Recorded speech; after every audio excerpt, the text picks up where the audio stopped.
Peluncuran kebun pangan lokal Alisa Khadijah digelar di kebun milik anggota Alisa, yakni Anita, yang telah mengembangkan berbagai tanaman pangan hortikultura dan buah-buahan secara organik.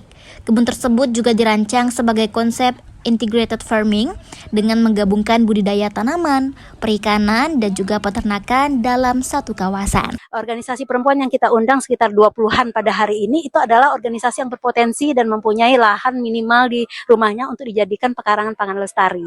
Kita berharap ini direplikasi, kemudian nanti ditelurkan ke masing-masing kabupaten kota. Misalnya Alisa Khadijah punya 10 kabupaten kota. Nah, di masing-masing kabupaten kota itu kita ingin kawan-kawan organisasi juga ikut menanam lah di pekarangan masing-masing sehingga bisa menghemat biaya ekonomi keluarga seperti itu. Anita menjelaskan kebun yang dirintis sejak beberapa tahun lalu kini menghasilkan beragam kebutuhan pangan rumah tangga, mulai dari sayuran, buah-buahan hingga ternak.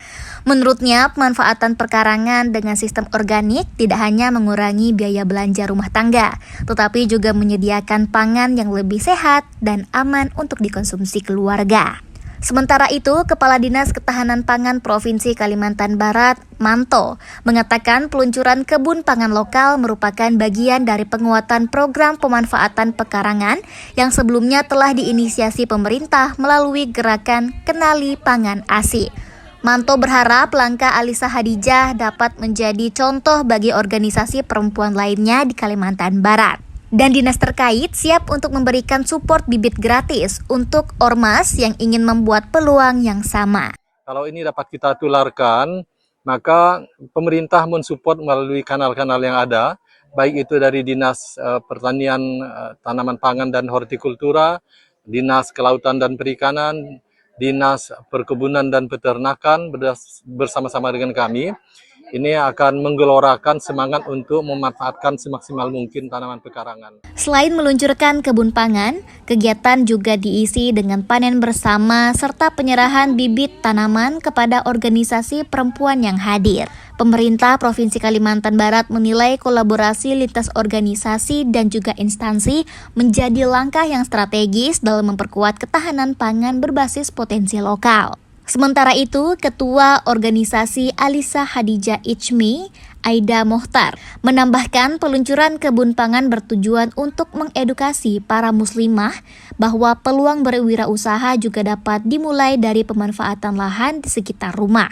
Hasil panen tidak hanya mencukupi kebutuhan keluarga, tetapi juga dapat memberikan nilai ekonomi apabila dipasarkan.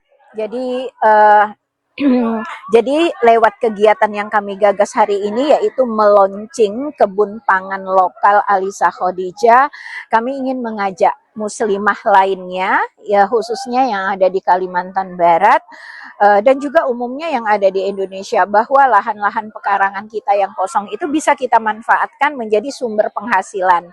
Misalnya ada yang memanfaatkan pekarangannya itu menanam cabai rawit misalnya ya, seperti di lahan ini. Nah, hasilnya selain bisa digunakan untuk keperluan rumah tangga, kelebihannya bisa untuk dijual dan itu bisa menjadi pemasukan. Kebun pangan lokal ini diharapkan bisa menjadi gerakan pemanfaatan perkarangan yang dapat berkembang hingga di berbagai kabupaten dan kota di Kalimantan Barat.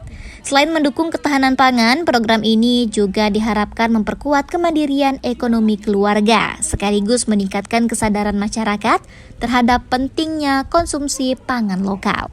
Gulista Kisra melaporkan.